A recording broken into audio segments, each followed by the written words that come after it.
YouTubers, and welcome back to another episode here on ESGNet. As we're back here for NCAA Football 14, and this is the Highland Scotties Team Builder Dynasty, and we are inside the Scotties Sports Talk, and we are going to talk about the huge game that Highland was able to defeat one of the most, I guess I could say, the most iconic, the most toughest college football team that's been out there in the last, really in the last decade, and that is the Alabama Crimson Tide, as we won our second national championship in 3 years, winning that game 16-9, and especially winning it in a very dramatic fashion, as Adams was able to pick off an interception and take it back with short yardage there, really inside the 20 there of the Alabama, and able to take it back for a pick six to win the game. So congratulations there to Highland, of course, also to Alabama for a great game. If you get a chance to watch the game, I'll leave a link there below in the description, and also above there in the card there here in the video. But it was a good game, and it was very exciting, and great time there for Highland to win this game. It was going to be a very defensive game, as it was pretty much a good tug of war throughout the game, and it was just basically whoever was going to make that mistake towards the end of the game was going to, of course, win it. So as you take a look at the stats there, you see the first downs pretty much just identical. Passing or total yards there also pretty identical. Passing yards almost Bama with the slight edge there with 171 to our 94. Flanagan, of course, had a tough time under center there, as he did just could not complete too many passes there, but he didn't throw he didn't throw any interceptions. Bama did that. They threw 2 picks, of course, that one of them causing them to end up losing the game there towards the last few minutes of there. I think it was under a minute and a half or so in the game. But Highland's defense were able to step up and take the victory. There you see possession of time, and of course Highland did have they had one penalty in the game for 15 yards there.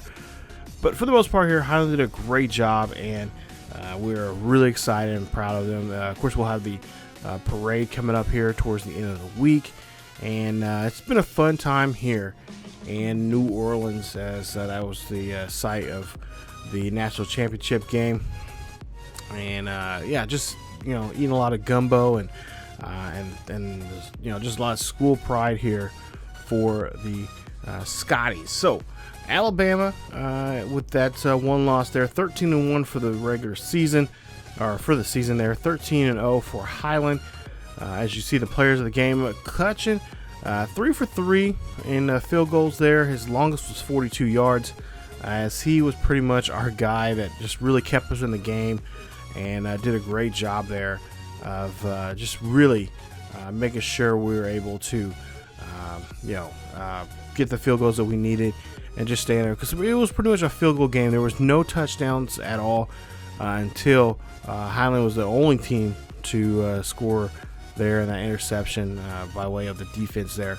So like I said, a great tug of war there, and I know a lot of people were there, a lot of the talking heads around college football there said they would love to see these two teams go at it again here in the near future in a regular season game.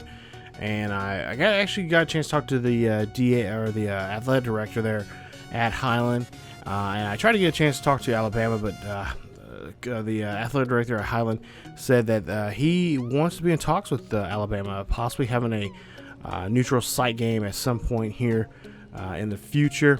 But this was a really good game, and then especially for these players, especially pretty much all these players really were there the first time these two teams met in the national championship game just 2 seasons ago, and of course we came up short there at the Rose Bowl by 2 possessions. But yeah, this team was really fire. They were really amped up about playing Alabama, and really wanted to show what Alabama could do. Of course, last year we had a chance to play Alabama, but Alabama ended up losing in the Iron Bowl, and I believe they did not win I think they were. They had to win the Iron Bowl to play in the SEC championship, because I believe Auburn won that game, and then were able to go on to the SEC championship. Let's take a look at the numbers there for Highland and whatnot. 5 of 13 there, 73 yards there on the through the air. Rush there, 1 for 1, 21 yards for his effort there. Who had a great game there, and a lot of people are asking or want to know if Rush is going to come back next season. We do know Flanagan. There's a good chance that he could go pro. Could be. I would imagine he would probably be a middle round, like a third, fourth round draft pick. If not, then he'll be undrafted. And I think a team could utilize him. He'll be a good backup. I wouldn't necessarily be a starter, but he'd definitely be a good backup. Just has to work on his passing. Got to have a better strong arm and just better decision making on his part. As you take a look at the rushing there, 25 carries, 86 yards there for Kason. Flanagan, 13 of 49. None of them there, you see, they did not get in the end zone there. And Kason had a tough game there. Tried to get him to the century mark there and tried at least a couple times there trying to get him in the end zone. But Alabama's defense there, rushing defense, was not having it at all. And they did a great job there of making sure they keep him out of the end zone. Take a look at the passing there for Highland. 3 of 39 there for Little. Cannon, 21 of 1, just one catch there in the game, which was really unusual to see. We tried to get him involved in the game, but I just don't know. I don't know what the idea was in the passing game when it came to Cannon from the coaches staff, offensively and stuff like that. I think they were really trying to wear down Alabama with the running game, and when that wasn't working, they tried to go to the passing game. And of course, you got a very good secondary there with Alabama, who you got a lot of guys that are going to go. They're going to be quite a few of them are probably going to be low first round into the early second round draft picks coming up in this draft. They had a really good defense there, and it was just you had to take what you can, what they were off, what they were able to scheme wise, just find out what they can do against the Alabama defense there. So there you see some of the numbers there defensively there for us. Of course, Adams made that great catch there, and that really helped us out. Let's see, Tolbert, Ashley, and some of the usual suspects there defensively had a pretty decent game. Sheldon Sherman there had a pretty decent game for his last, possibly game in his collegiate career. We'll see him. He won a couple awards this season here, just like in the last 2 seasons. So we'll see those here in just a bit, but not a big breakout game for him. Alabama's offensive line did a great job of really double teaming him and not let him penetrate the offensive line there, or getting hold of Jalen Hurts, your Heisman Trophy winner. Take a look at the All-Americans there. Of course, Jalen Hurts, your Heisman Trophy winner, and of course on the All-American team. This is the first team. Kason there as a halfback. Cannon there at tight end, and of course you got a couple other linemen there for Highland in the mix there, along with a couple other Alabama wide receivers and left tackles and such. You guys take a look at those here, but just a really good year here, and really a surprising year. I mean, towards the end there, we had a couple of games there that were kind of just, kind of made you think like, okay, can we run the table? Because this is the first time we actually were able to run the table and win in an undefeated look. Because both the first 2 seasons we lost during the regular season, or during the season, of course, we lost In the first year, we lost the very last game, which was Alabama, for the national championship, and then we went ahead in season 2. We lost to LSU in that overtime game, which was a pick six going the other direction for them to win the game. So this year, we have tried to put a good, which we had a great schedule, but I think the game that really probably gave us a good scare was the Ole Miss game. They had a pretty good scare, and I would also say Wyoming was another one that was a bit of a scare there. Wyoming had a great quarterback there. They just could not get the ball down.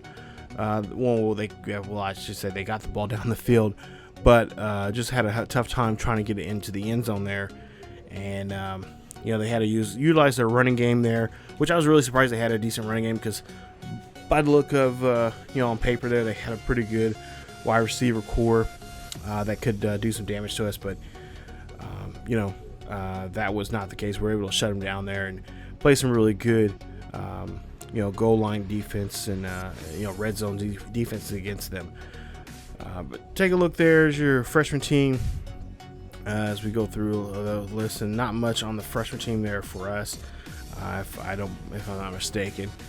But overall, I mean, it was just like I said, it was a great season, and everyone accomplished what they pretty much wanted to accomplish, especially Coach Teddy Bonds, winning a national championship, and especially winning a national championship against a team like Alabama. That's going to really help them out here with recruiting. Well, at least we hope that will be the case here, as we're still, still being overlooked in some ways here, and we're not getting the top, we're not getting the, their top 10 recruits or anything like that. But it's just going to take some time.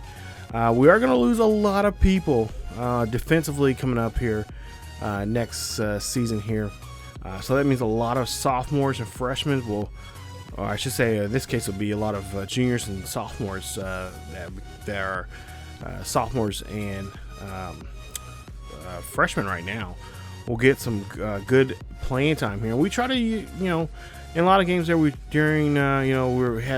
some blowouts or something, whatnot, we try to get them involved there, put them in different play packages there. And for the most part, Coach Teddy Bonds, talking to him after the game, here actually just a couple days after this national championship game, he said that it's going to be hopefully that's going to give him not a lot of experience there, but hopefully with them with the spring game and all that kind of stuff during the off season, he's hoping that they'll some of these guys will get bigger bodies and be ready to play here. He knows that a lot of them are chomping at the bit for next season. And, it's going to be pretty much an open audition for a lot of different positions, especially on defense. That's going to be the main, I guess you could say, well, not the main, it's not an issue. Well, it is an issue, I guess you say. I was going to say a problem. But it's just going to be something that we're going to have to deal with next season, as we do have a pretty challenging schedule. We are going to be playing a lot of teams that we played this year.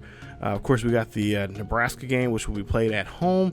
And then we also have that neutral site game against Notre Dame.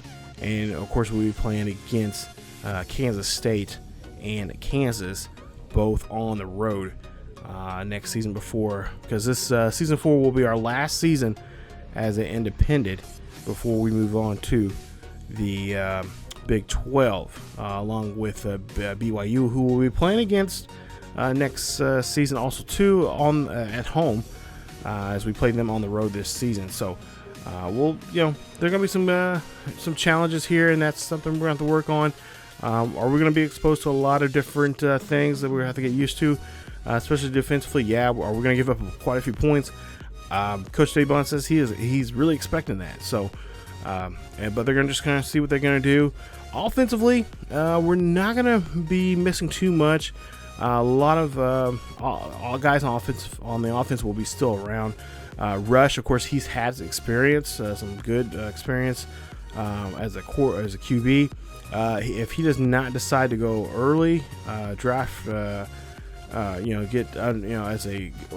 drafted, which I don't see that happening. But if he decides to go and leave early to be an undrafted free agent, that's a possibility. But if not, then I would definitely see him being the starting QB for us next season. We'll get into that more about that during the off season. But we'll go on here to see some awards there. Of course, we got a couple of good awards there for our team and for individual, or I should say individual awards here, as the Mackey there going to Hunter Cannon. He is definitely going to be a guy that we're going to, I mean, he is just offensively, he's just a great player there.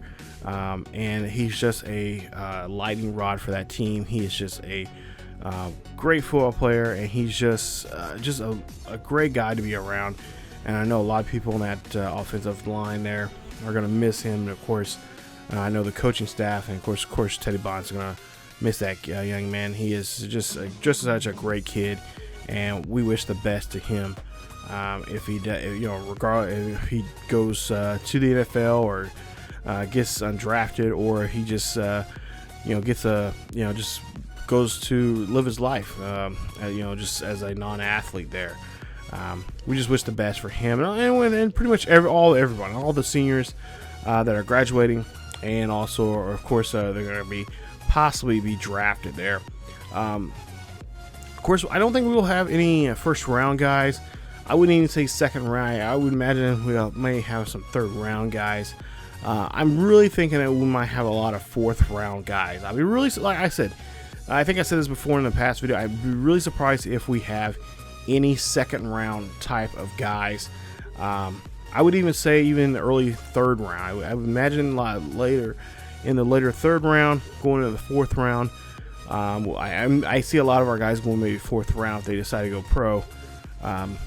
But anything can happen. With this winning this, these awards and stuff like that, and going to win these awards, and of course winning the national championship, things can happen.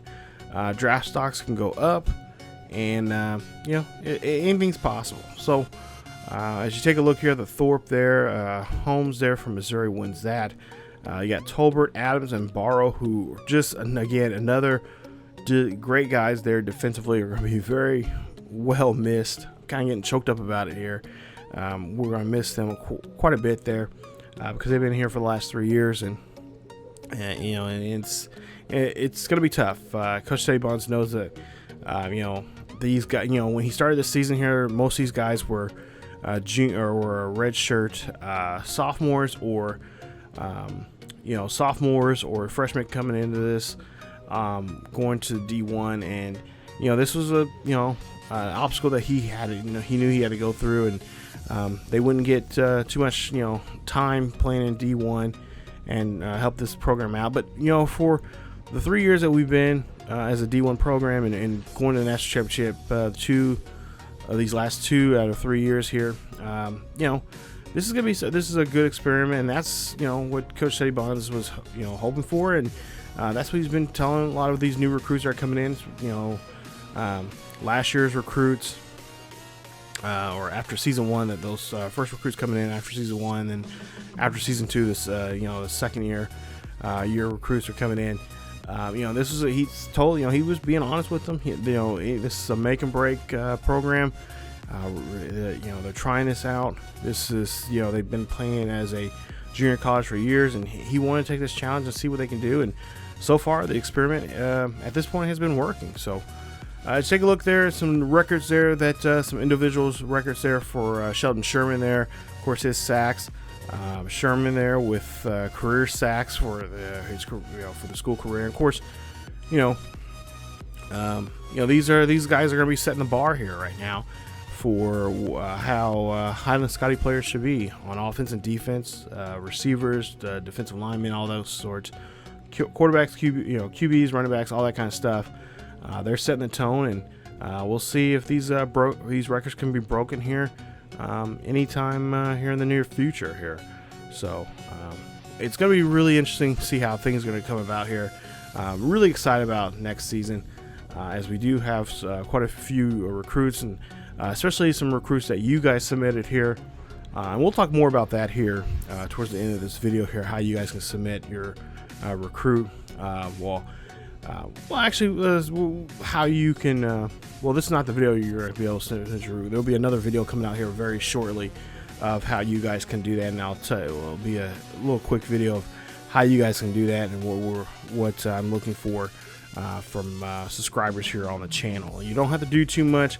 To be quite honest, it's really simple, really easy to do, and we already got a couple of people in these first 2 seasons already that were able to submit recruits, and I got the first 20 people that can submit a character, or I should say a player, here, and I'm gonna probably in that video I'll probably tell you it'll be a 2-week thing, so I'll give you guys about 2 weeks to get your submissions in, and then from there I'll create those, and then especially the best ones. I mean, the ones that are really good, have a really good background, a story. I'm not looking for nothing crazy or anything. Something realistic, something that I can use if we are part of the. If you happen to be a part of the team, I can use and talk about quite often, and so on and so forth. So that's something you guys need to think about here. But we'll have a video about that here coming up here in the next couple of days here on the channel. I'll let you guys know here on the community page on here on the channel here on YouTube. But take a look at the bowl season there. Hopefully your team, your school your favorite school got a chance to win. You see some of these bowls here. Some pretty good, interesting games. Turned out you got a couple of overtime games, and it was just not too many. There's a couple games that kind of were shocking, kind of surprising, especially that one right there, Michigan 41-24. Of course, we all know Michigan not the best school. They're not the powerhouse like they used to be. Back in the days when Charles Woodson and stuff, or Charles Woodson was there and whatnot. 52-21 there. It's Penn State beating South Alabama. There you see Ole Miss and Nebraska, 2 teams we played this past season, 34-21 or 34-31 in that game. Ohio State 27-20 in the Rose Bowl. What else do we got there? Georgia defeating Michigan State 38-31. Kansas State getting defeated by USC 34-31. West Virginia, Houston 38-17. I'm still looking at a possibility of bringing in Houston as a part of our Big 12 there. I kind of want to add 16 teams to the school, but right now I think we're just going to go 12. But if there's any schools that you guys think that I should put in there after season 4, let me know, because I am going to be doing some relocating of a lot of schools and stuff like that, and they have to. And I want them to be something geographically that makes sense, and that would just give a different look to the different conferences and stuff like that. So we're gonna work on realignment coming up. If you guys have any ideas, let me know. I'll leave a link to basically email me. There will be a link there of my email address to this channel, or just leave it as a pin. Maybe I'll leave something down here for something like a question or something in a pinned comment down there, and you guys can tell me the realignment of the schools. Right now, pretty much the schools are pretty much what they are currently right now in real life, with the exception of of course some schools are not in the game. So kind of just go along with that. But if there's any schools that you think that need to be any conference that need to be a realigned, or if you guys got a Conference USA schools or MAC schools that could join, like the Big 10 or Big East or something like that, or whatever the case may be, they just got to make geographical sense, and so on. Pretty much just geographical sense to it. So but that is it for this episode of the Highland Scotties Team Builder Dynasty Scotties Sports Talk here, as we're going to wrap this up here today. But like I said, it was a great season, and Highland takes another national championship home as the little one of the littlest Division I schools are going to be rocking like it's I was gonna say 1999, but it's been there and done that. So, but yeah, I cannot wait for season 4. And like I said, there will be a video out here very shortly here that will talk about how you guys can submit your future star here on the channel to be a part of the Highland Scotties in the upcoming season. So thank you guys so much for watching, and as always, keep yourself healthy. Follow us on Facebook, Twitter, and Discord, and check us out in those social media links to get the latest news and events on what's going on here on the channel and what's going on in the world of sports gaming. Go Scotty Nation! See you guys next time.